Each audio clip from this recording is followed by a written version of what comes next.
ஒவ்வொரு 15 நிமிஷத்துக்கும் இந்தியாவில் ஒரு ரேப் கேஸ் ரிப்போர்ட் ஆகிட்டு இருக்கு. என்சிஆர்பியோட 2018ஓட டேட்டா இது. இப்போ டேட்டா எடுத்து பார்த்தோன்னா அந்த 15 நிமிஷம்ன்றது 10 இருக்குமா 12 இருக்குமா அப்படின்றது இன்னும் பெரிய கேள்விக்குறியாக தான் இருந்துகிட்ருக்கு. இந்தியா மாதிரியான ஒரு நாட்டில் ஒரு ரேப் கேஸ் அப்படின்றது ஃபைல் ஆகிறதே ரொம்ப கம்மியானது தான். ஏன்னா அந்த ரேப் அப்படின்றதே வந்து அந்த பெண்ணுக்கு ஒரு அவமானமாயிரும், அந்த குடும்பத்துக்கு ஒரு அவமானமாயிரும், இதை அப்படியே மூடி மறைச்சிடலாம் அப்படின்னு போலீஸ்டையோ ஒரு கேஸாக ரிப்போர்ட் ஆகிறதோ அப்படின்றதே ரொம்ப கம்மி. அந்த சூழல்லையே 15 நிமிஷத்துக்கு ஒரு கேஸ் ரிப்போர்ட் ஆகிட்டுருக்கு அப்படின்னா ஒவ்வொரு நிமிஷமும் ஒவ்வொரு நாளும் எவ்வளோ பேர் எத்தனை பெண்கள் கொடூரமான முறையில் ரேப் செய்யப்பட்டுட்டு இருக்காங்க அப்படின்றத நம்ம நினச்சி பார்க்கணும். கடந்த 10-12 வருஷமாக ஆவரேஜாக ஒரு வருஷத்துக்கு 30,000க்கும் அதிகமான ரேப் கேசஸ் இந்தியாவில் ஃபைல் ஆகிட்டுருக்கு. இதில் 2018 பீக்காக 39,000 கேஸ் ஃபைல் ஆகிருக்கு. 2022 31,000 கேஸ். இந்த மாதிரி கோவிடை தவிர இந்த கடைசி 10-12 வருஷமாகவே தொடர்ச்சியான இந்த ரேப் கேசஸ்ன்றது நடந்துட்டு இருக்கு. காலங்காலமாக நடந்துட்டு இருந்தாலும் இப்போது இந்த நம்பர்ஸ்ன்றது ரொம்ப அதிகமாகிட்டு இருக்குது. இதில் ரொம்பவே முக்கியமான விஷயம் என்ன அப்படின்னா rape conviction rate in India வந்து அது ரொம்பவே கவலைக்குரிய விஷயமா இருக்குது. இப்போ 100 பேர் ரேப் கேசஸில் போகிறாங்க அப்படின்னா அந்த கேஸ் முடிஞ்சு அவங்க கன்விக்ட் ஆகிற பர்சன்டேஜ்ன்றது 27 to 28% தான் கன்விக்ஷன் ரேட் இருக்குது. 3 பேர் கூட 10ல் 3 பேர் கூட ஆகலை அப்படின்ற மாதிரியான டேட்டா தான் என்சிஆர்பியோட அஃபிஷியல் டேட்டாவாக இருக்குது. இது உலக நாடுகளில் பார்க்குறப்ப பிரிட்டன் மாதிரியான நாடுகளில் இது 60% மேலே இருக்குது. கனடாவில் 45% வச்சுருக்காங்க. இந்தியா இன்னும் 30% கீழே தான் இருந்துக்கிட்டக்கூடிய சூழல். இப்போது நமக்கு நடக்கிற விஷயங்கள் எல்லாமே தெரியும். கொல்கட்டாவில் ஒரு மிகப்பெரிய ஒரு சம்பவம், பயிற்சி மருத்துவரை மருத்துவமனைக்குள்ளேயே வச்சு கான்ஃபரன்ஸ் ஹாலில் கொடூரமான முறையில் ரேப் செய்யப்பட்டு கொல்லப்பட்ட சம்பவம் நாடு முழுவதும் பெரிய அதிர்வலைகளை ஏற்படுத்தியிருந்தது.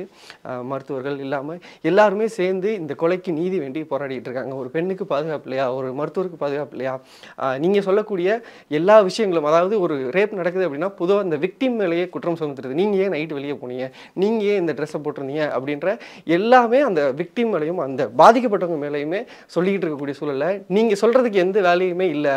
இதில் அவங்க எதுவுமே பண்ணலை. ஒரு மருத்துவமனையில் தான் இருந்தாங்க, ஒரு டாக்டராக இருந்தாங்க, அவங்க ஒரு சேவை செஞ்சுட்டு இருந்தாங்க, ஒரு சேஃபான இடத்துல இருந்தாங்க, பாதுகாக்கப்பட வேண்டிய ஒரு ஆளாலேயே இந்த மாதிரியான ஒரு விஷயத்துக்கு ஆளாகி இருக்காங்க அப்படின்னு மிகப்பெரிய அதிர்வலைகளை நாடு முழுவதும் ஏற்படுத்தியிருக்கு.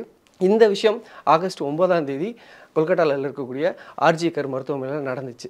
இதுக்கப்புறமே இந்த ஆகஸ்ட் 9க்கு அப்புறமே நம்ம தொடர்ச்சியாக அத்தனை சம்பவங்களை பார்க்க முடியுது. நான் சொன்ன மாதிரி ஒரு 15 நிமிஷத்துக்கும் ஒரு கேஸ் வந்து ரிப்போர்ட் ஆகிட்டு இருக்கு அப்படின்னா நிறைய கேசஸ் இருக்கும். ஆனால் நம்மளால் பார்க்கக்கூடிய விஷயங்களை இப்போ ஆகஸ்ட் 9க்கு அப்புறம் இந்த இடைப்பட்ட காலத்தில் ஆகஸ்ட் 18க்குள்ளேயே நம்ம அத்தனை கேசஸை பார்க்க முடிஞ்சிருக்கு. ஆகஸ்ட் 13ஆம் தேதி உத்தரப்பிரதேச மாநிலத்தில் இருக்கக்கூடிய சோன்பத்ரா மாவட்டத்தில் துத்தி அப்படின்ற ஒரு கிராமத்தில் இருக்கக்கூடிய ஒரு 14 வயசு குழந்தை ரேப் செய்யப்பட்டு தொடர்ச்சியான மருத்துவ விஷயங்களுக்கெல்லாம் உள்ளே போய் இறந்து போகிறாங்க. இந்த குழந்தை அந்த பள்ளிக்கூடத்தில் இருக்கக்கூடிய ஒரு ஆசிரியர்னாலேயே ரேப் செய்யப்பட்டு இப்போது இறக்கக்கூடிய ஒரு சூழல் ஏற்பட்டிருக்கு. கடந்த டிசம்பர் மாதமே அவர் வந்து இந்த குழந்தைய ரேப் செஞ்சுருக்காரு. ஆனால் அந்த விஷயம் வெளியில் தெரியாமல் இருந்திருக்கு. பட் ஆனால் அந்த குழந்தைக்கு தொடர்ச்சியான உடல் ரீதியான பிரச்சனைகள் இருந்துகிட்டே இருக்குது. தொடர்ச்சியாக அவங்களுக்கு ஏதோ ஒரு பிரச்சனை வந்துகிட்டே இருக்குது. ஸோ அப்படி இருக்கும்போது ஒரு கட்டத்தில் அவங்க வீட்டுக்கு அது தெரிய வருது. பட் ஆனால் அவங்க வீட்டில் இருக்கவங்களும் அந்த குழந்தையுமே வந்து வெளியே சொல்லக்கூடாது, இது வந்து நம்ம குடும்பத்துக்கு ஒரு அசிங்கம், உனக்கு ஒரு அசிங்கம் அப்படின்ற மாதிரியான ஒரு சூழலை வச்சு இதை தொடர்ச்சியாக வெளியில் சொல்லாமல் இருந்திருக்காங்க. பட் ஆனால் அவங்களுக்கு உடல்நிலை அப்படின்றது தொடர்ச்சியாக மோசமாயிட்டே தான் இருந்திருக்கு. அப்படி இருக்கக்கூடிய சூழல் அவங்களோட ரிலேட்டிவ் வீட்டுக்கு அவங்க அந்த குழந்தைய அனுப்பியிருக்காங்க. அப்போது விஷயம் வெளியில் தெரிய ஆரம்பிச்சிருச்சு. அவங்க அதுக்கப்புறம் வெளியே சொல்லியிருக்காங்க. அப்புறம் தான் இது போலீஸ் வந்து இதுக்கு ஆக்ஷன்லாம் எடுக்க ஆரம்பிச்சிருக்காங்க. இதுக்கு இடைப்பட்ட நாளில் அவர் வந்து அவங்க குடும்பத்துக்கு காசு கொடுத்து இதில் வந்து வெளில சொல்லக்கூடாது அப்படின்ற மாதிரியான முயற்சிகள்லாம் எடுத்திருக்காரு. பட் இப்போது அந்த குழந்தை ஆகஸ்ட் 13ஆம் தேதி இந்த விஷயத்தினால இறந்து போனதுன்றது ஒரு பெரிய அதிர்வலைகளை ஏற்படுத்தியிருக்கு. அவரை அரசு செய்வதற்காக 2 தனிப்படையை போலீஸார் அமைச்சிருக்காங்க. ஸோ அவர் வந்து இப்போ தேடப்பட்டு வந்துட்டு இருக்காரு. இது ஆகஸ்ட் 13ஆம் தேதி. இதே ஆகஸ்ட் 13ஆம் தேதி உத்தரகண்டில் இன்னொரு சம்பவம். உத்தரகண்டில் இருக்கக்கூடிய முர்தாபாத் அப்படின்ற ஒரு பேருந்து நிலையத்தில் நின்று கொண்டிருந்த ஒரு பேருந்தில் ஒரு 16 வயசான இன்னொரு மைனர்கள் வந்து பஸ்லேயே வந்து ரேப் செய்யப்பட்டு வர்றாங்க. இந்த சம்பவம் எப்படி வெளியில் வருதுன்னா அந்த பெண் அந்த பேருந்து நிலையத்தில் ஒரு மாதிரியான விஷயங்களோட ரொம்ப அதிர்ச்சியான சூழலில் இருந்திருக்காங்க. அப்போது அங்கே இருக்கக்கூடிய போலீஸ் அவங்கள ரெஸ்கியூ பண்ணி என்னாச்சு அப்படின்னு தொடர்ச்சியாக விசாரிக்கும் போது இந்த மாதிரியான ஒரு சம்பவம் நடந்திருக்கு. ஒரு கேங் ரேப் நடந்திருக்கு. அந்த பெண் பஞ்சாப்லேருந்து அவங்க ஊருக்கு உத்தரகண்டில் இருக்கக்கூடிய ஊருக்கு வரக்கூடிய சூழலில் இந்த பஸ் ஸ்டாண்டில் நின்றுட்டு இருக்கக்கூடிய பஸ்ஸில் வச்சு ஒரு கேங்கால் ரேப் செய்யப்பட்டிருக்காங்க. இந்த சம்பவம் ஒரு பெரிய அதிர்வலைகளும் ஏற்படுத்தியிருக்கு. அந்த பேருந்து நிலையத்தில் இருக்கக்கூடிய அந்த பேருந்து ஓட்டுநர்கள் மற்றும் கண்டக்டர் சேர்ந்து ஒரு 4 பேரை இப்போதைக்கு அரெஸ்ட் பண்ணியிருக்காங்க. மேலும் யார் யாரெல்லாம் இதில் சம்மந்தப்பட்டிருக்கலாம் அப்படின்ற மாதிரியான விசாரணைகள் நடந்துட்டு இருக்கு. இது ஆகஸ்ட் 13. அடுத்த சம்பவம் ஆகஸ்ட் 14 மத்திய பிரதேசம். அதுவும் ஒரு வீட்டில் தனியாக இருந்த ஒரு மைனர்களை பக்கத்தில் வீட்டில் இருந்த ஒரு 69 வயசான ஒரு ஆண் வந்து கற்பழிச்சிருக்காரு. ஸோ இந்த வீட்டில் யாருமே இல்லை, அந்த பெண்ணோட வீட்டில், அந்த குழந்தையோட வீட்டில் யாருமே இல்லை அப்படின்றது தெரிஞ்சு அவர் போய் அவங்கள கற்பழிச்சிருக்கக்கூடிய ஒரு சூழல் ஏற்பட்டிருக்கு. அதுக்கப்புறம் விஷயம் வெளியில் வந்து போலீஸ் கேஸ் கைது சொல்லப்பட்டு அவர் இப்போ கைது செய்யப்பட்டிருக்காரு. இது வந்து ஆகஸ்ட் 14. இந்த தொடர்ச்சியில் இப்போது ஆகஸ்ட் 18 இன்னைக்கு காலையில் பெங்களூரில் ஒரு 21 வயசான ஒரு ஃபைனல் இயர் ஸ்டூடெண்ட் வந்து ஒரு செக்சுவலி அசால்ட் பண்ணியிருக்காங்க. ஒரு ரேப் நடந்திருக்கு.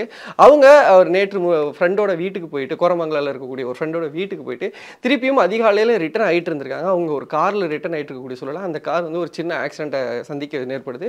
ஸோ அவங்க இறங்கி நடந்து போயிட்டு இருக்கப்போ ஒரு நபர் அவங்களுக்கு லிஃப்ட் கொடுக்குறேன் அப்படின்னு சொல்லி அவங்கள ஏற்றி அப்போ ஒரு செக்ஷுவல் அசால்ட் நடந்திருக்கு.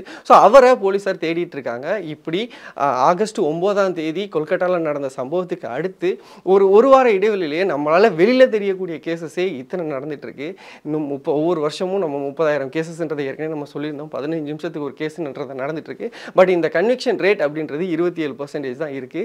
இது இன்னும் அதிகரிக்கணும். அதை தாண்டி இந்த ரேப் கேசஸ் அப்படின்றதே ரொம்ப குறையணும். அது வந்து போலீஸாலேயோ சட்டத்தாலேயோ அப்படின்றத தாண்டி ஒவ்வொருவரோட மைண்ட் செட்டாலையும் ஒவ்வொருவரோட வீட்டிலேருந்து இது சரியாகணும், ஒவ்வொரு வீட்டிலேருந்தும் ஒருத்தர் சொல்லிக் கொடுக்கறது மூலம் தான் இதை குறைக்க முடியும் அப்படின்ற வாதங்களும் வளர்த்துட்டே இருக்கு.